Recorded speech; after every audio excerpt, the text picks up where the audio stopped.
Hey there, guitar fanatics. Wouldn't it be nice to have a master key for navigating the fretboard? I mean, imagine having a blueprint to follow that would allow you to play melodic solos over pretty much any popular chord progression anywhere on the neck. And what a bonus it would be if having this tool at our disposal would make pretty much any other guitar technique easier to learn and understand. Well, the good news is this tool exists and it's called Triads. We're going to learn how to find triads going across the neck, going up and down the neck. We're also going to learn a variation on triads called inversions that open up a whole new dimension of not only what you can do with your guitar solos, but in your rhythm playing. I call triads chord skeletons, and they're everywhere on the neck. Get them down, and it's easy to use them to make up cool guitar licks. They make it easier to find chord voicings and learn scale patterns. They're pretty much fundamental to everything you need to do to be a good guitar player. So let's dive right get after it, and play some guitar. Let's go. So let's start at the beginning. What is a triad? A triad is a 3-note chord that we get by stacking together 3 notes from the diatonic scale that are a 3rd interval apart. Now what the heck does that mean? Well, let's take a look at the G major scale. If we look at G major on the low E string, we've got the notes G, A, B, C, D, E, F sharp, and we're back to G. Now, if we start on the G note, skip over A, and go to B, B is the 3rd note that we come to. So we would say that B is a 3rd interval away from G. Now, if we start at the B, skip over the C, and land on the D, D is the 3rd note we come to from B. So we would say that D is a 3rd interval away from B. This is where the idea of stacking thirds comes from. We stack the B on top of the G, and that's the 1st third. We stack the D on top of the B, and that's the 2nd third. These 3 notes together make up a triad. Now let's get a little more specific. G is the 1st note of the triad, so we're going to be really obvious and call that the 1. B is the 3rd note we came to, so we're going to call that the 3. D is the 3rd of B, as we said, but it's the 5th note that we come to if we start on G. So we're going to call D the 5, and we can say that the triad is made up of notes that we call the 1, the 3, and the 5. Now it so happens that G is also the root or the 1 of our scale, and the B and D are the 3rd and 5th notes of the scale. But we can change to any other note in the scale, and that note becomes the 1 for the purposes of building triads. We're going to build a triad with every other note in the scale shortly, and you'll see how that works. Now, to get really specific and talk about the B note, or the 3 or 3rd, the middle note in this first triad that we're building. In relation to the G, B is 4 frets or 2 whole steps away. G's at the 3rd fret, B is at the 7th fret. We call that relationship, 2 notes that are 2 whole steps away from each other, a major third. And if we look at the D note or the 5, it's at the 10th fret. Well, B was at the 7th fret, so that D note is 3 frets or 1.5 steps from the B. We call notes 3 frets apart a minor third. If we have a triad with a major third in the middle and a minor third stacked on top, we call that triad a major triad. What if we flip the order and put a minor third in the middle and a major third on top? Well, that would give us the notes G, B flat, and D. And we would call that a G minor triad. Let me play a G major and a G minor triad in several spots around the fretboard, and just listen to how much going from a major to a minor third changes the character of the sound. Major, minor, major, minor, major, minor. While we're at it, we may as well exhaust the possibilities and see what we get. What if we stack 2 major thirds together? A triad with 2 major thirds is called an augmented triad. Starting with G, that gives us the notes G, B, and D sharp. And it sounds like this. Making that fifth note sharp gives us a really interesting sounding passing chord that we might hear in a blues like Stormy Monday.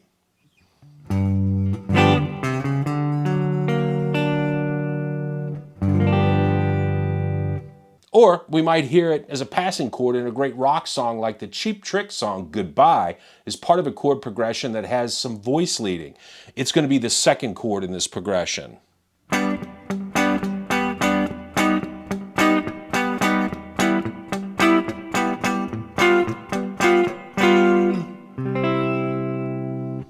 Cool. How about stacking two minor thirds together? Starting with G, that would give us the notes G, B flat, and D flat. And that we'd call a diminished triad, and that's another triad that can serve as a passing chord. It sounds like this. For example, I can play C, D, the F sharp diminished triad, and we go back to G, and that diminished triad, well, it served as a great bridge going back to G. So to recap, the major triad, G major in this case, is made up of the notes G, B, and D, or the 1, the 3, and the 5. If we start with G major, and we flatten the third and play G, B flat, and D, or 1 flat third and 5, we have a G minor triad. If we start with G major, and we sharp the fifth, now we're playing G, B, and D sharp, or 1, 3, and the sharp 5, we have a G augmented triad. Lastly, if we start with G major, and then flatten both the third and the fifth, we get the G diminished triad. So that's the 4 types of triads. Honestly, if you're not playing jazz or jazzy blues, you're not going to see a whole lot of diminished or augmented triads. But it's not going to hurt you to know what they are. Let's do one more theory-oriented exercise and build a triad off each note of the G major scale. And then we're going to get to playing these triads and their inversions all over the neck. Let's go back to that G major scale, and we're going to start on the A note this time and make that our 1. So if we start at the A, we're going to skip the B note and go up a third to C. Notice that that is a minor third away from A. From C, we're going to skip the D note and go up a third to the E. Notice that that's a major third from C. So that formula gives us an A minor triad. The notes are A, C, and E. And I'm going to play these shapes on 3 strings as an example. Here's the shape with A, C, and E. How about starting from B?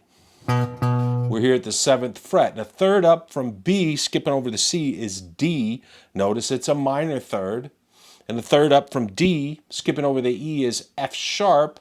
That's a major third. So now we've got a B minor triad with the notes B, D, and F sharp. If we start on the C note, I'm here at the 8th fret. I'm going to go up a major third to E. From E, we're going to go up a minor third to G, so that gives us a C major triad with the notes C, E, and G. If we start at the D note at the 10th fret, we skip over the E and go up a major third to F sharp. From F sharp, we skip over the G and we go up a minor third to the A note. That gives us the notes D, F sharp, and A, and that is a D major triad. If we go to the E note, if we skip over F sharp, we've got G as our third away, that's a minor third. Going to the G, if we skip over A, we've got B, that's a major third away. That's going to give us an E minor triad with the notes E, G, and B. Lastly, if we start at F sharp at the 14th fret and we go up a third, skipping over the G to A, that's a minor third. From A, if we skip over B and go up a third to C, that's another minor third. And we already said if we stack 2 minor thirds together, that's going to give us a diminished triad. So we've got F sharp, A, and C. So going through the entire key, we have G major, A minor, B minor, C major, D major, E minor, F sharp diminished, and that brings us back to G. So in a major key, we have 3 major triads, 3 minor triads, and a diminished triad. Nice. So let's play through the triads in the key of G major, and we're going to do it 2 ways. We're first going to play up the guitar neck on the same set of strings horizontally. Let's start with the G major on the low E string, and we'll use our 3 string shape. So we're actually down in the open position. Here we go. G major, A minor, B minor, C major, D major, E minor, F sharp diminished, G major. Let's keep going. A minor, B minor, C major. And I can just squeak out D major. Now, here's where we need to take it from here. Let's go to the A, D, and G strings. All the shapes are going to be exactly the same, but on this string, we're going to need to start with C major down in the open position. D major, E minor, F sharp diminished, G major, A minor, B minor, C major, D major, E minor, F sharp diminished, G major.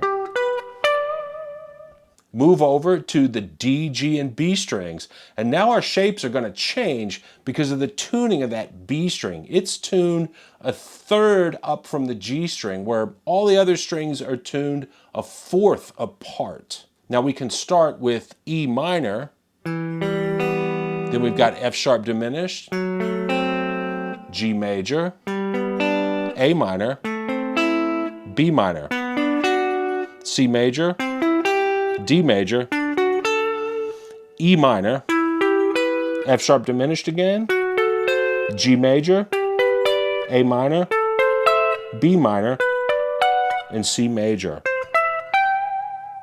And that takes us to the G, B, and high E strings, and the shapes are going to change again because the B is tuned a third above the G string, but the E string is tuned a fourth above the B. Kind of wacky, right? Here we can start off with A minor, B minor, C major, D major, E minor. We've got F diminished, G major, A minor, B minor, C major, D major, E minor, and we run out of frets. The second way that we want to get used to playing triads is vertically across the guitar neck, and once again we're going to go right up the G major scale diatonically. We're going to do that by playing 3 triads on each of our sets of 3 strings like this. Start out on the E, A, and D strings. We're going to play G major, A minor, and B minor. Go to the A, D, and G strings. We're going to play C major, D major, and E minor. Move over to the strings D, G, and B. We're going to play F sharp diminished, G major, and A minor. Then on the top 3 strings, we're going to play B minor, C major, and D major. And that conveniently brings us to a different inversion of G major here at the 7th fret. More on inversions in a minute, but you should get to the point where you can start at any of the arpeggios on the low E string and play vertically across the neck through the key like we just did. For instance, I could start up at the C major triad at fret 8 of the low E string. And we'd have C major, D major, and E minor. Going to the A, D, and G strings, we had F sharp diminished, G major, and A minor.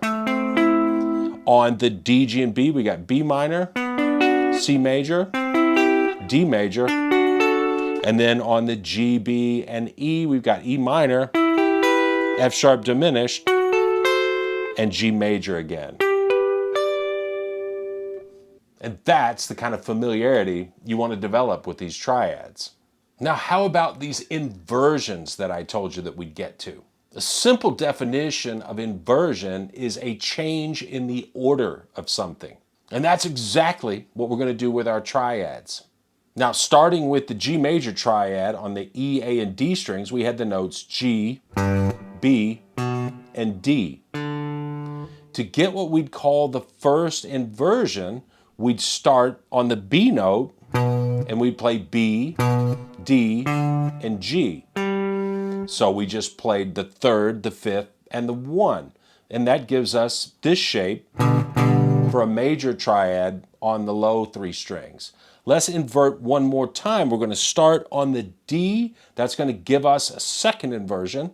And we're going to play the D, G, and B, or the 5, the 1, and the 3. It gives us this shape for major. Let's try A minor. Here's the root form with A, C, E. We're going to go up to the C, and we're going to play C, E, A for the first inversion. We're going to go up to E, and we're going to play E, A, C for the second inversion. And those are the shapes for the minor inversions on these strings. Now, how about that diminished triad? Here was the root form with F sharp, A, and C. If we go up to A, we're going to get our first inversion with A, C, and F sharp. Now, let's go to the C, and we're going to get our second inversion with C, F sharp, and A. From here, I'd want you to get used to playing the 3 inversions of all the triads across all the string sets. Let's start by taking a look at the major inversions across the fretboard. Here's C major on the E, A, and D strings.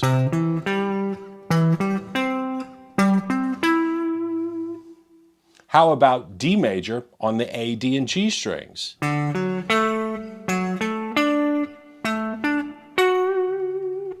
If we go to the D, G, and B strings, let's try G major, root form, first inversion, second inversion.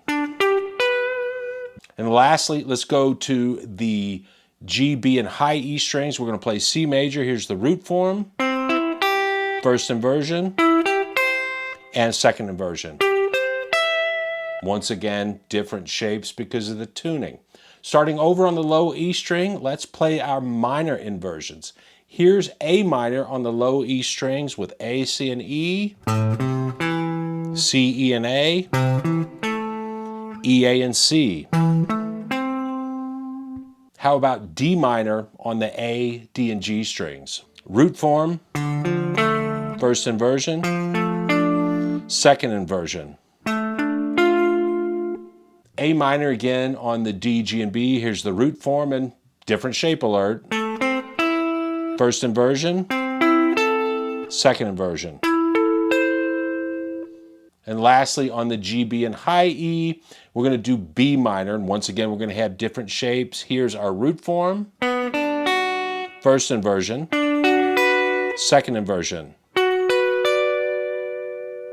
And that leaves us with F sharp diminished. On the low E, A, and D strings, the inversions look like this. We've got F sharp, A, and C. First inversion would be A, C, and F sharp. Second inversion would be C, F sharp, A. Go to the A, D, and G strings. Here's our root form. First inversion with A, C, and F sharp. Second inversion with C, F sharp, and A. If we go to the D, G, and B strings, here's our root form. Here's our first inversion, A, C, F sharp. Here's our second inversion with C, F sharp, and A. Going to the high E string, here is our root form with F sharp, A, and C. First inversion, A, C, F sharp. Second inversion with C, F sharp, A. So why is this important? What's the big deal with inversions? Yes, we're playing the same 3 notes every time, but changing the order of those notes really changes the sound. Now, here's the 3 inversions of G major. If we play the root form, pretty vanilla. But if we play the first inversion, sounds pretty different. You've heard this a million times in songs by Jimi Hendrix, John Mayer, Stevie Ray Vaughan, the Red Hot Chili Peppers. Having that major third in the bass, or any third in the bass as opposed to the root, well, it really does something. Same with having the second inversion and the fifth in the bass. We're also changing the note on the top each time. So we've got different melodies at our disposal on both ends of the triads. Check out these little licks I'm going to make up around a G major triad. I'm just going to play a few extra notes around the G major first inversion on the D, G, and B strings.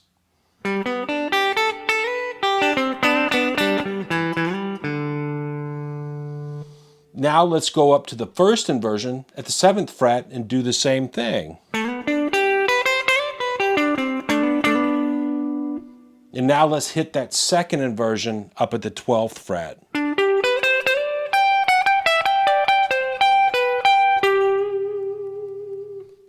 All I was doing there was starting with the triad inversion and adding in a few select notes from the G major scale to make up a lick. That's why knowing your triads and inversions is so incredibly valuable, and that's why I say they're like having a blueprint for the neck of the guitar. You can go anywhere on the fretboard, find a triad inversion, and start making up licks around it. Triads are chord tones, so you're always going to sound melodic when you're making up triad-based licks. Knowing your triads and your inversions is basically a prescription for always knowing where you are on the fretboard and always having something to play. Now this video is getting really long, so I'm going to get out of here. But here's another video on triads to watch, and I know this one is going to help your guitar playing. Also, good luck. Work hard, play hard, have fun with that guitar, and I'll be seeing you soon. Bye.